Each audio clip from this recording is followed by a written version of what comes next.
go dumb, then go more dumb, then we can keep it lit, let's roll. I love it, I love it. Let's roll. I love it, I love it. Let's roll. Tahapan analisis strategi. Tahap pertama dalam proses analisis perumusan strategi bersaing adalah tahap input. Tahap ini bertujuan untuk mengidentifikasi faktor eksternal, lingkungan internal, dan profil kompetitif dalam perumusan strategi bersaing. Yang pertama, faktor eksternal terdiri dari matriks evaluasi faktor eksternal (EFE) yang mencakup data tentang kondisi ekonomi, sosial budaya, demografi, lingkungan politik, pemerintahan, hukum, teknologi, dan kekuatan kompetitif. Yang kedua, matriks evaluasi faktor internal atau evaluasi faktor internal (EV) yang terkait dengan analisis kekuatan dan kelemahan utama seperti data pemasaran dan sumber daya manusia. Yang terakhir, profil matriks kompetitif, juga dikenal sebagai profil matriks kompetitif (CPM), berkaitan dengan analisis keunggulan dan kekurangan pesaing utama dan evaluasi posisi bersaing perusahaan. Tahap kedua dalam analisis perumusan strategi bersaing adalah tahap pencocokan. Tahap ini mencakup pembuatan strategi alternatif dengan mempertimbangkan faktor eksternal dan berbagai faktor internal yang penting. Yang pertama, matriks kekuatan, kelemahan, peluang, dan ancaman (SWOT) adalah alat yang penting untuk menyesuaikan untuk membantu manajer membuat 4 jenis strategi yang berbeda. Yang kedua, matriks posisi strategis dan evaluasi tindakan, juga dikenal sebagai SPACE, terdiri dari 4 kuadran yang menunjukkan strategi kompetitif, agresif, konservatif, dan defensif yang paling cocok untuk suatu perusahaan. Matriks SPACE memiliki 2 dimensi internal, yaitu kekuatan finansial dan keunggulan kompetitif, juga 2 dimensi eksternal, stabilitas lingkungan dan kekuatan industri. Yang terakhir, matriks Grup Konsultan Boston (BCG) mengamati posisi pangsa pasar dan tingkat pertumbuhan industri, membantu menunjukkan perbedaan antara posisi pangsa pasar dan tingkat pertumbuhan industri. Terakhir, tahap ketiga atau tahap keputusan menggunakan satu teknik analisis matriks perencanaan strategi kuantitatif (KISPM). Tahap ini menggunakan informasi input dari tahap pertama untuk menilai strategi alternatif yang ditemukan dalam tahap kedua. Analisis strategi BCG. Menurut Afriyi, Apiyah, Akomeah, Danso, dan Muhajan pada tahun 2018, analisis Boston Consulting Group (BCG) terdiri dari 4 kuadran yang digunakan untuk menggambarkan posisi suatu unit bisnis strategis dari 2 sudut pandang, pertumbuhan pasar dan pangsa pasar. Keempat kuadran ini adalah: yang pertama, dog atau anjing, di tempat dengan tingkat pertumbuhan dan pangsa pasar yang rendah. Unit bisnis strategis seringkali likuidasi, divestasi, atau bahkan peciutan usaha. Yang kedua, question mark atau tanda tanya, berada di posisi pangsa pasar yang relatif rendah. Apakah itu strategi bisnis baru yang akan dicoba atau strategi bisnis yang dikembangkan menjadi bintang dengan menggunakan strategi pertumbuhan yang dibiayai oleh sapi perah? Yang ketiga, star atau bintang, berada di posisi pangsa pasar yang relatif tinggi dan tingkat pertumbuhan industri yang tinggi. Keempat, cash cow atau sapi perah, adalah sektor yang berkembang lambat meskipun memiliki pangsa pasar yang besar. Matriks Boston Consulting Group (BCG) menggunakan 2 perspektif. Yang pertama, tingkat pertumbuhan pasar (market growth rate). Ini mengacu pada tingkat pertumbuhan pasar tempat produk atau unit bisnis beroperasi. Pertumbuhan pasar sering diukur dengan tingkat pertumbuhan penjualan atau jumlah unit yang terjual dalam periode tertentu. Yang kedua, pangsa pasar relatif. Ini mengukur sejauh mana produk atau unit bisnis memiliki pangsa pasar yang signifikan dalam industri atau segmen yang berhubungan. Analisis strategi internal dan eksternal (IE) menurut Umar pada tahun 2019 dan Rusdiansyah pada tahun 2016.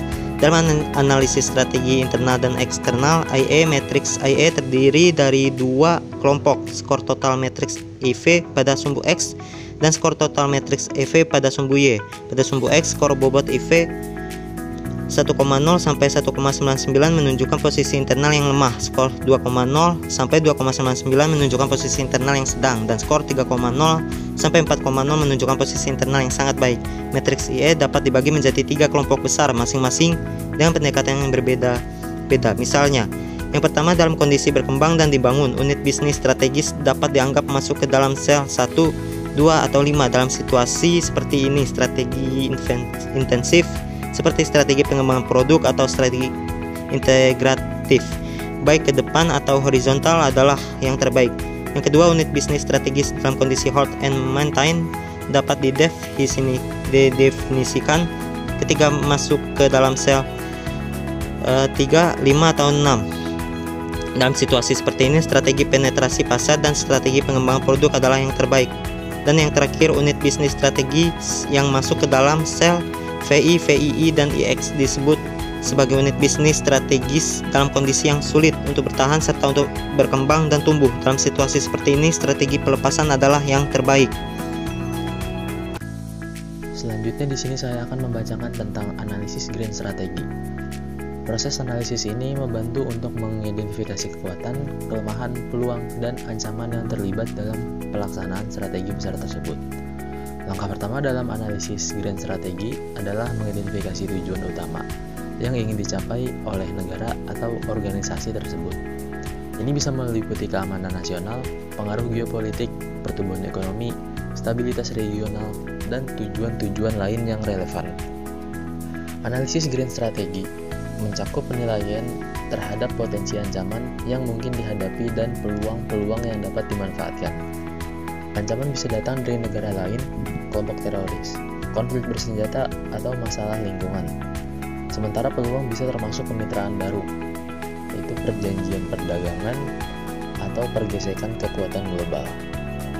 Untuk mewujudkan strategi, negara atau organisasi perlu memanfaatkan sumber daya yang tersedia. Ini melibatkan evaluasi kekuatan militer, ekonomi, teknologi, intelijen, budaya, dan diplomasi yang dapat dikendalikan untuk mencapai tujuan strategis. Sanjaya, Selyopati, Gati, dan Berama pada 2020 menyatakan bahwa matriks grand strategi didasarkan pada 2 dimensi, yaitu posisi bersaing pasar dan pertumbuhan pasar. Matriks grand strategi terdiri dari 10 kelompok.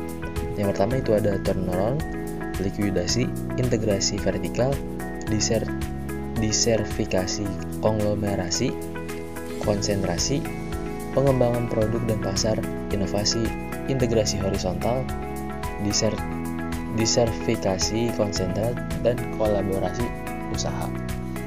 Selanjutnya ada analisis grand strategi. Menurut Widiarini dan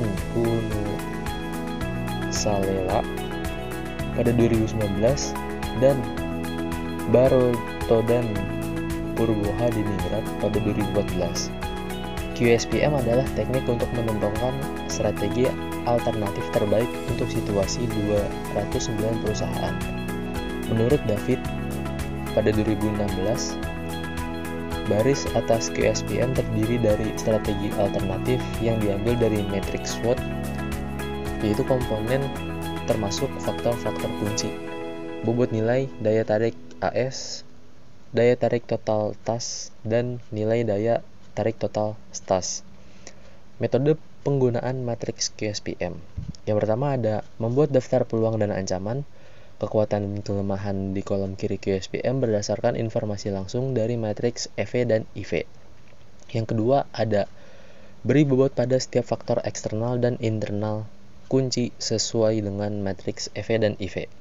Yang ketiga itu ada memeriksa matriks pencocokan pada tahap kedua dan mengidentifikasi berbagai strategi alternatif yang harus dipertimbangkan. Yang keempat menentukan nilai AS atau attractiveness score dengan memeriksa faktor ekspektasi. Yaitu nilai daya tarik yang paling rendah adalah 1, yang berarti tidak menarik adalah 2, yang berarti sedikit menarik 3, yang cukup menarik, dan 4, yang tidak sangat menarik. Yang kelima ada total attractive score TAS atau TAS, dihitung dengan perkalian robot dengan nilai daya tarik setiap baris. Semakin tinggi TAS, maka semakin banyak strategi alternatif yang menarik. Yang keenam ada hitung nilai SUM, yaitu total attractive score atau STAS dengan menggabungkan semua nilai daya tarik dalam setiap kolom strategi QSPM.